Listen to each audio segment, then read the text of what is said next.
સુરતમાં ખુલ્લી ગટરોના કારણે વધુ એક અકસ્માતનો બનાવ સામે આવ્યો છે। 2 દિવસમાં આ બીજી ઘટના છે જે ખુલ્લી ગટરોની બેદરકારી મ્યુનિસિપલ તંત્ર પર સવાલ ઉઠાવી રહી છે। પીપલોદ વિસ્તારમાં એક્ટિવા ચાલકે એક વ્યક્તિ ખુલ્લી ગટરમાં એની એક્ટિવા સાથે પડી ગયો। જો કે સદનસીબે તેને ગંભીર ઈજા નથી થઈ। વિગતવાર વાત કરીએ આ વિડીયો દરમિયાન। નમસ્કાર, વીબી ન્યૂઝ ગુજરાતમાં હું જાનવી બારોટ આપનું હાર્દિક સ્વાગત કરું છું।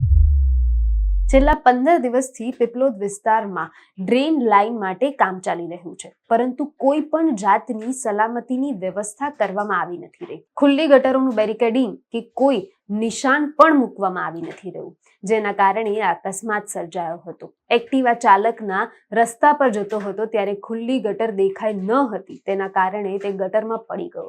આ દુર્ઘટનામાં તેની એક્ટિવા અડધી ગટરમાં જતી રહી હતી। બહાર નીકળવા મુશ્કેલી પણ થઈ। ઘટના સ્થળે હાજર લોકોએ તરત જ મદદ કરી એક્ટિવા ચાલકને નજીકની હોસ્પિટલમાં પણ લઈ જવામાં આવ્યો।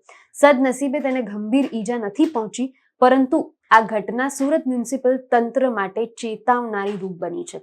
આ પહેલા પણ વેડ રોડ વિસ્તારમાં બાઇસિકલ અને રિક્ષા ચાલક આવી જ રીતે ડ્રેન લાઇનમાં ખોદકામમાં પડી ગયા હતા, જેના સીસીટીવી ફૂટેજ પણ હાલ જ સોશિયલ મીડિયા પર વાયરલ થયા છે। માત્ર 2 દિવસ પહેલા સુરતમાં અન્ય વિસ્તારમાં એક નાના બાળકનું ગટરમાં પડી ગયા હોવાથી અકસ્માતથી મોત થયું છે।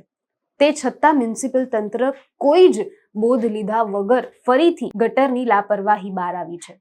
આખરે કેટલા અકસ્માત પછી તંત્ર જાગશે? શું મ્યુનિસિપલ તંત્ર ગટરો ખુલ્લી રાખવાનું બંધ પણ કરશે કે નહીં?